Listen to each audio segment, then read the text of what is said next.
This call is now being recorded. Assalamualaikum warahmatullahi wabarakatuh. Saya Damar Panjiarsi selaku moderator pada perbincangan pagi ini. Pada kali ini kelompok kami akan membicarakan mengenai organisasi global. Yang pertama ada evaluasi organisasi apa saja yang memiliki pengaruh dan yang kurang pengaruhnya ke Indonesia. Yang kedua ada kita sebagai pemerintah, kalau kita jadi sebagai pemerintah langkahnya gimana. Yang terakhir ada kesimpulan. Kita lanjut aja dari yang pertama, yakni pengaruh organisasi yang paling berpengaruh sama yang kurang begitu pengaruh, yang mana aja? Ya, dari gue ya. Jadi menurut gue itu organisasi yang paling berpengaruh besar di Indonesia itu NATO. Kenapa NATO? Karena kan tapi sebelumnya itu kan Indonesia nggak bergabung ya ke 6 organisasi itu. Nah terus tapi tetap aja dong pasti ada yang berpengaruh karena apalagi skalanya itu internasional. Jadi karena skalanya internasional, jadinya pasti berpengaruh ke negara-negara lainnya kayak Indonesia. Nah pengaruhnya ke Indonesia itu dia membantu perdamaian dunia termasuk Indonesia. Jadi membantu menjaga keamanan dan pertahanan di Indonesia. Karena kenapa NATO mau ngebantu kita? Karena kita itu ikut PBB dan PBB itu udah percaya dan dia udah kayak ngasih tugas nih ke NATO. Jadi buat menjaga perdamaian dunia. Jadi mau nggak mau pasti Indonesia tetap dijagain sama NATO walaupun kita nggak berpartisipasi atau bergabung ke NATO. Nah, terus NATO itu juga ngebantuin kita nih kalau misalnya Indonesia ada bencana, NATO juga ngebantuin menangani bencananya. Nah, di situ NATO juga kita sama NATO itu kayak saling bertukar informasi di bidang intelijen dan informasi gitu. Jadi kenapa menurut gua NATO itu paling besar karena emang NATO yang paling kayak sampai walaupun kita nggak gabung, kita nggak kayak berperan aktif di NATO, tapi mereka tetap mau bantuin kita. Jadi itu alasan gue milih NATO. Ya, kalau yang paling sedikit pengaruhnya terhadap Indonesia, menurut gue Fakta Warsawa.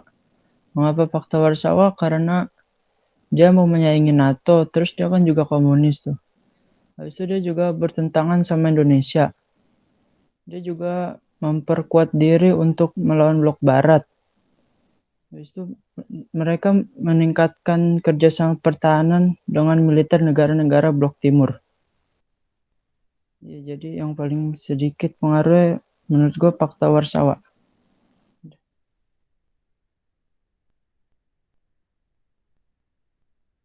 Baik, kita lanjut aja ya ke kalau kita jadi pemerintah nih, apa nih langkah yang bakal kita ambil? Ya, di sini gue dulu ya. Menurut pendapat gue, di sini peran kita sebagai pemerintah dalam memperbaiki kehidupan bangsa Indonesia ialah kita harus terus mengikuti perkembangan organisasi tersebut. Mengapa kita harus mengikuti? Karena organisasi kita PBB memiliki tujuan yang sama dengan NATO dan Fakta Warsawa, yaitu memiliki pengaruh besar dari semua bidang politik, ekonomi, dan persenjataan, di mana dua organisasi ini ingin menjaga perdamaian dunia dan kerjasama untuk saling membantu dalam perkembangan ekonomi, persenjataan, dan pertahanan kekuatan militernya. Namun di sini dua organisasi ini memiliki perbedaan ideologi, yaitu liberalisme dan komunisme, yang melatar belakangi perkembangan organisasi tersebut, sehingga Indonesia bersifat netral dan hanya mengikuti perkembangannya saja.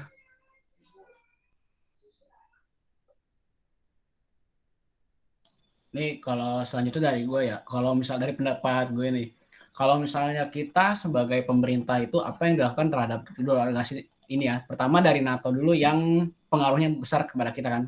seperti tadi yang dijelasin Kumala bahwa NATO itu kan dia membantu Indonesia dalam pertahanan dan keamanan negara karena itu dia sudah ditugaskan sama PBB juga yang notabene kita ada di PBB juga gitu kan. Jadi menurut menurut gue itu peran yang peran pemerintah dalam memperbaiki kehidupan bangsa Indonesia yaitu ya semakin mempererat hubungannya dengan NATO mungkin karena mungkin kita nggak perlu sampai masuk ke organisasi NATO karena kan kita Indonesia itu kan politiknya bebas aktif ya seperti yang kita tahu kita tuh nggak kita netral kita di tengah kita nggak bakal bias ke salah satu arah gitu jadi kita tuh masih bisa kalau mempererat hubungan antar negara-negara NATO dengan kita supaya kita tuh bisa menambah memakmurkan lah kehidupan bangsa Indonesia mungkin dalam sisi ekonomi mungkin bantuan ekonomi atau mungkin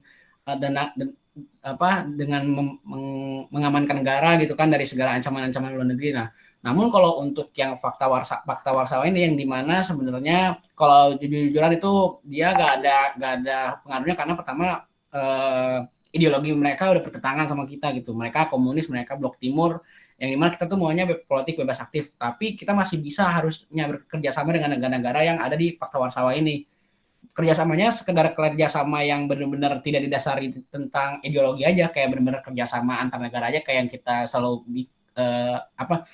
lakukan. Kayak misalnya kita sekarang Indonesia kerjasama sama Cina yang ibaratnya Cina itu negara komunis, tapi kita kan bukan berdasarkan karena kita mendukung komunis atau apa, kita emang kerjasama aja antar negara ya kan. Jadi kita sebagai pemerintah itu ya tadi mempererat hubungan dan while gitu selagi kita itu melakukan politik kita yaitu politik bebas aktif gitu sih kalau dari gue. Silahkan Yoga. Oke, ini jika keadaannya kita sebagai pemerintah pada masa itu, di mana gejolak organisasi baik itu regional ataupun secara internasional sedang maksudnya mempunyai pengaruh besar gitu bagi kancah internasional. Jika kita kelompok saya menduduki posisi pemerintahan Indonesia pada saat itu, kebijakan yang pertama yang harus diambil adalah memilah dan menimbang organisasi mana yang menurut kita yang baik dan tujuannya pun jelas gitu. Jadi bukan semata-mata karena background dari organisasi tersebut besar lalu kita akui keberadaannya dan kita ikut bergabung kepadanya gitu. Bukan, tapi kita harus lebih memilih dan memihak bagaimana pengaruh serta kerjasama dalam organisasi tersebut gitu. Jangan kita asal ikut-ikutan aja gitu. Kita harus menimbang.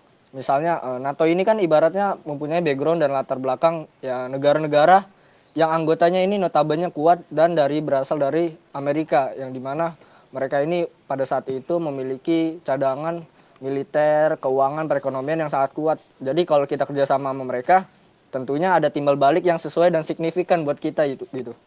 Jadi kalau menurut saya, kalau jika diposisikan pada masa pemerintahan saat itu, saya akan lebih mempertimbangkan kebijakan yang menurut notabene itu memiliki dampak positif bagi kita berdua antara Indonesia dan organisasi tersebut. Bukan kita kerjasama kemudian kita ikut bergabung, tapi kita mencari kebijakannya saja yang menurut kita penting, kemudian bisa kita apply ke pengaruhnya Indonesia bagi keberagaman kehidupan bangsa dan Indonesia. Jadi nggak semata-mata kebijakan mereka itu kita ambil semua, jadi cuma sebagian aja. Kalau kata saya sih begitu. Bisa lanjut. Wah, bagus-bagus nih penjelasannya. Berarti dapat disimpulkan ya, organisasi yang paling berpengaruh itu NATO. Walaupun kita nggak join ke mereka, tapi kan kita masuk ke PBB ya. Di mana PBB itu hitungannya lebih besar daripada NATO. Lalu PBB mempercayai NATO buat ngurus perdamaian dunia. Makanya kita ikut kebantu sama NATO. Lalu kenapa yang tidak begitu pengaruh yang ini ya fakta warsawa, soalnya mungkin dari ideologinya juga mereka tuh beda sama kita, dimana kalau komunis tuh kan lebih terkenal dengan ininya ya tidak percaya dengan Tuhan. Lah kita kan hidup di Indonesia aja wajib nih percaya harus memeluk nama agama yang ada. Mungkin kita tetap boleh bekerja sama negara-negara yang komunis. Cuman jangan sampai ideologi kita terpengaruh sama mereka juga. Cukup sekian sih kesimpulannya ya. Maaf ya kalau kurang. Segitu saja dari kelompok kami. Kurang lebihnya mohon dimaafkan. Wassalamualaikum warahmatullahi wabarakatuh. Waalaikumsalam. Warahmatullahi wabarakatuh.